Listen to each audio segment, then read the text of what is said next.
왜 주식시장은 유가에 집착하는가? 라는 제목으로 오늘 유가와 S&P 500 간의 상관관계에 대해서 한번 알아보겠습니다. 유가는 경기 침체의 바로미터이기 때문입니다. 그럼 왜 바로미터일까요? 경제 성장이 원유 수요와 밀접한 관계가 있기 때문입니다. 유가와 S&P 500의 3개월 동안의 차트 흐름을 보시죠.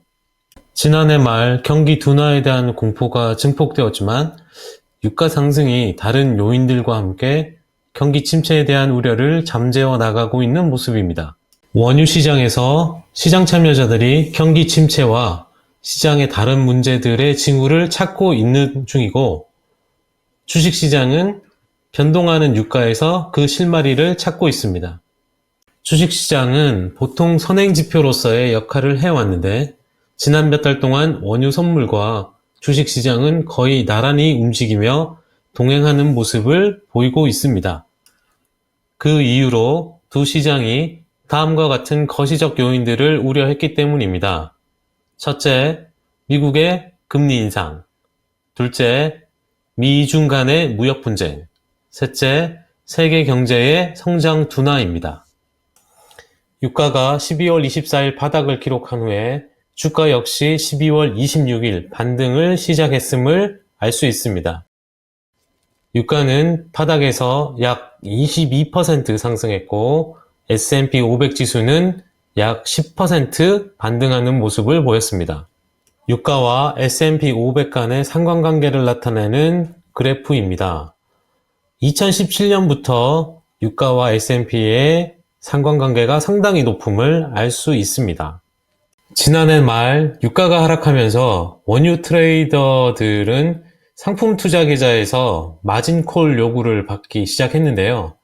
원유 포지션을 커버하기 위해서 주식을 매도할 수밖에 없는 구조였습니다. 이 유가 폭락은 에너지 섹터 부분의 하이힐드 채권 디폴트로 이어지고요.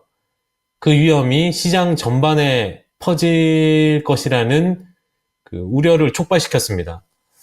그 에너지 섹터의 중에 특히 미국 셰일 원유 생산 업체들이 하이힐드 채권 시장에서 상당한 비중을 차지하고 있는데, 2015년 당시에 그 시장 참여자들이 많은 그 셰일 그 생산 업체들이 디폴트에 빠질 수밖에 없을 것이라고 생각했었죠.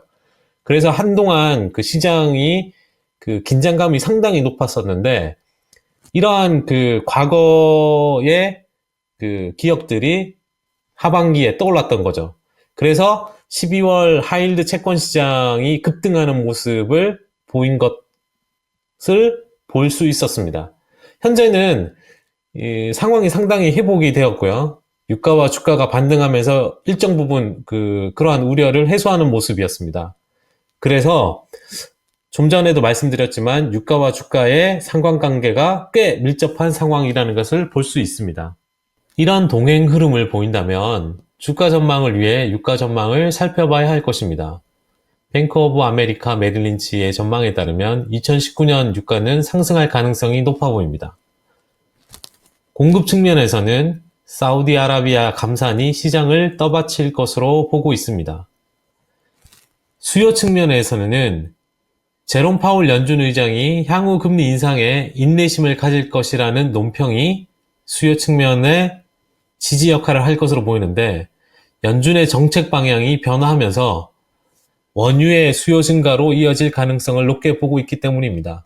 즉 다시 말해서 크리스마스 기간 동안 원유 시장에 불어닥친 글로벌 경기 침체 우려는 너무 과도했고, 연준이 글로벌 경제 둔화를 막기 위해 선제적 행동을 할 것으로 보고 있습니다.